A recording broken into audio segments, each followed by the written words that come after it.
afternoon. Welcome to my talk, The Serverless Mindset. I am Danielle Heberling. I'm a software engineer at a company called Stackery.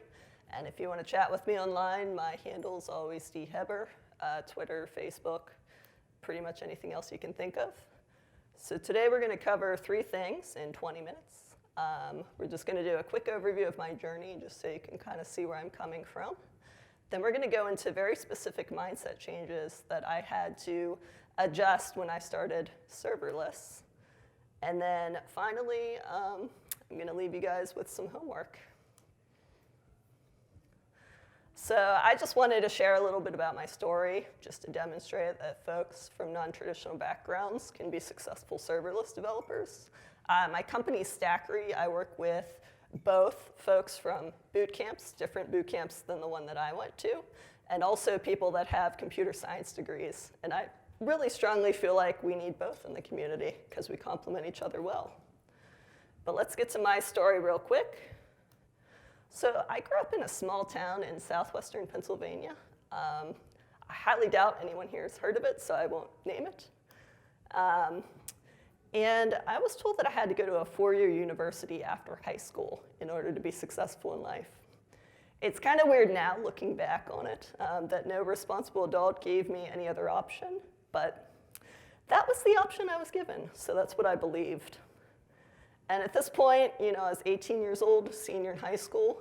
I didn't really know what I wanted to have for lunch that day, let alone, what I wanted to major in university. That would hopefully lead to a fulfilling career. So instead of freaking out about what I didn't know, I thought about what did I know? What was I good at? What did I love doing? And for me, that was easy. It's music. I started playing piano at the age of 5, and I've played many different instruments. And by my senior year in high school, oboe was my favorite. So that eventually became my focus instrument. Although I did play other instruments, because you can't really do oboe in marching band. People try, but I would not recommend it.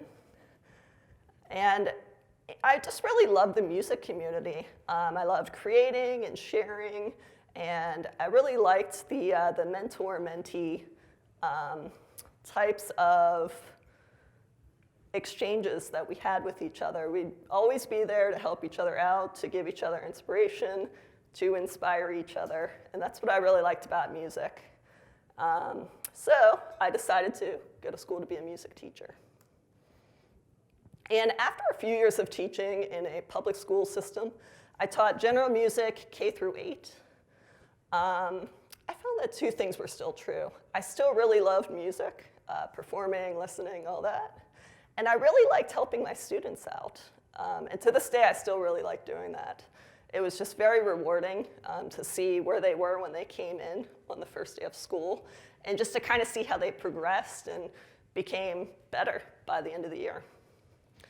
However, if you looked at my bio, you would see that I'm now a software developer. So it wasn't all sunshine and gumdrops. Otherwise, I would still be a music teacher.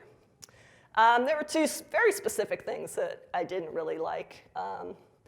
Being a teacher was really hard for me because I found that I had to show up to work as an edited version of myself because you're dealing with children. So that was a little challenging for me. And then the second thing for me was the budgets were very small. If you think of a really great music class, you probably think of, there's instruments everywhere, you're playing instruments with your classmates and just kind of doing that hands-on learning. And at the school district that I was at, the budget was super small, and it was a little challenging for me to do what I felt were rewarding lessons with my students. So I took a step back, and I really felt like I could be a better advocate for good education, music education particularly, just by not being a teacher and being a very active and opinionated community member. Because when I was a teacher, every time I would speak up and say something, people would say, oh, she just wants to keep her job, she's biased. No, honestly, I really care about music education. So that's what I still do. Unfortunately, I still had to pay my bills. So I had to get another job, and I didn't know what I wanted to do yet again. So I applied to a lot of jobs, just things that I felt like I was qualified for. And serendipitously, I ended up in tech support. And I really loved working in tech support because every day was a new challenge. Customers would write in asking questions about ways that they were using the product that I was supporting that I would never imagine were possible or that someone would want to use it that way. So it's really interesting to me to kind of stretch my empathy muscles and to try to think how someone else thinks and to give them the answer that would be nice to them. So after working in tech support for a few years, I realized that I just wanted to go beyond just answering the customer's question, beyond writing that JIRA for the bug and passing it to a software engineer to fix. I wanted to be the person to actually log into the system and fix the bug or to implement that feature request. So that's what really inspired me to become a software engineer. I started just doing some self-taught free tutorials, and then I really wanted to level up fast, so that's what inspired me to go to a code school. And I was lucky enough to get a job. So my first job out of code school, the tech stack was very JavaScript heavy. And we used containers, specifically Docker. And my first introduction to the cloud was using ECS to orchestrate those containers on AWS. In my code school, we pretty much just focused on how to write code, just how to write JavaScript, not how to ship. So I spent a lot of time my first year being a software engineer trying to figure out how containers work, what they even were. And it was a little bit frustrating to me because I was spending all my time on figuring out how Docker works versus writing the business logic that made our application awesome. So we'll get back to that in a second. But enter serverless. My boss was experimenting with building a Slack bot. So the idea was we'd have a small internal tool built with serverless technologies, just kind of see how it works. If it breaks, it's only internal to us, so it's not that big of a deal. And then the main goal was we wanted it to be successful. If it was successful, we would gradually adopt serverless across our entire stack. My boss was pretty cool. And luckily, he asked me to review the pull request. So that turned into me asking a lot of questions because that was the first time I ever even heard the word serverless. I didn't even know what it was. And as my interest grew, I started doing personal projects and just really enjoying it. And then I ended up getting hired at Stackery, and now I serverless almost every day. The reason why I say almost is because there's weekends.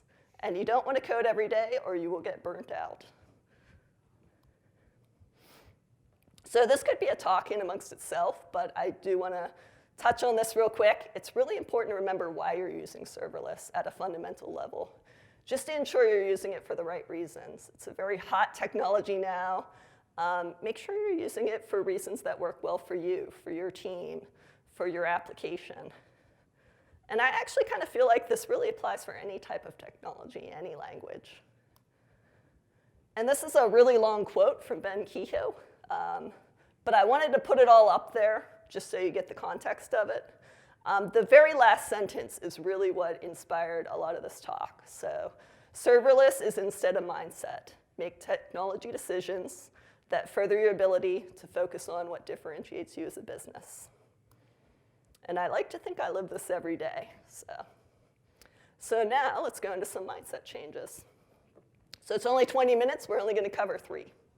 So the first thing is logs. So there's a lot of ways to develop an application. And this is just stream of consciousness. I'm sure there's more. Some people like test-driven development. You write the tests, then you write your code. Some people prefer behavior-driven development. Some people like a mixture of the two. And the last one, I don't usually like to publicly admit that I do, but I'm going to admit it anyway. I'm a JavaScript developer mostly, so console log-driven development. I guess if you're Python, it'd be print-driven development. But yeah, nothing really, for me personally, nothing can really supplant being able to write out your function inputs and outputs, just to have that nice sanity check of making sure that what you think is going to happen is what is actually happening. So this is a question that I asked when using a cloud function for the first time with my love of CLDD. And we were using AWS Lambda. So for me, the answer was in the logging service. So this is a picture of CloudWatch logs. I had to log into AWS and navigate that console. And within the last year, I realized there's this really cool thing called CloudWatch Insights. I like to use that a lot lately to query my logs for specific things. And it also gets me a faster result. And then I'd also be remiss if I didn't mention there's a lot of really great tracing products out there too. Some of them sponsor this conference, so check them out. So let's talk about running your code. So I came from containers, so I was used to being able to just run that container locally on my computer, see the logs, and then just shoot it up to ECS. Now I can no longer do that with cloud functions because that's abstracted away a little bit for me. So another question that I had was, how can I run this code to test that it does what I think it does? And sometimes I still ask that, depending on the application. So again, stream of consciousness, there's probably more options, but here's some that I came up with. I could just make my changes and deploy it to the cloud, test it there. I can hack my function just so it'll work locally. I can mock the cloud services. There's a lot of various libraries and things that you can use. Or I could take a cloud local approach. What I'm calling cloud local is you have a serverless stack, you deploy it to your cloud provider, and then personally, I really like to use it's Lamb CI under the hood. It's a really cool open source product made by Michael Hart, which is really awesome. And it allows me to run my Lambda functions locally on my computer.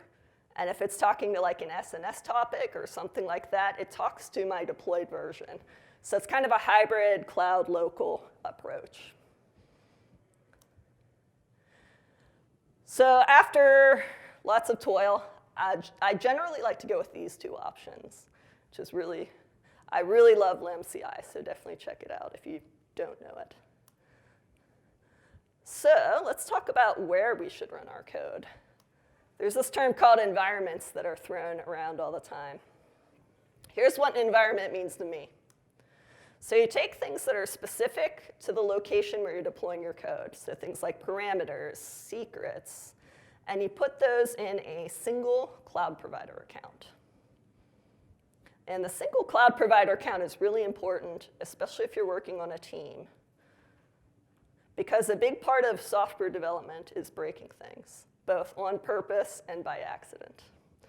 So if it's sandboxed to like a single AWS account, I can be assured that the code that I shipped up to my Danielle dev account is not breaking something for my neighbor Matthew. And just kind of to further the point here, at Stackery, we have a lot of AWS accounts. There's probably more than just this, but here's some off the top of my head. We have 7 developer accounts, so each 7 developer has their own AWS account. Then we have a staging 1 AWS account, a staging 2, and prod. And I really like this setup because I can push whatever I want to my Danielle account and not be afraid I'm messing up prod. So let's get to the end here. So we talked a little bit about my journey, just how I got into serverless, software engineering, and tech. And then we went through some mindset changes that I had to take. So where to find my logs, how to run my code, where to run my code. So let's wrap things up. Eric Johnson, who's talking now, likes to say serverless is for everyone, and I agree with him. I think that serverless can be for everyone. A lot of people equate the start of serverless with the release of AWS Lambda in 2014. So hypothetically, if we go with that date, that was only 6 years ago. It's 2020 now. So serverless is still really new, as is the community. So I view this as a great opportunity for us to build the community from the ground up exactly as we want it. And just a friendly reminder that we're all learning and making mistakes. So let's do our best to be welcoming to others that want to join us in this new serverless life. Thank you.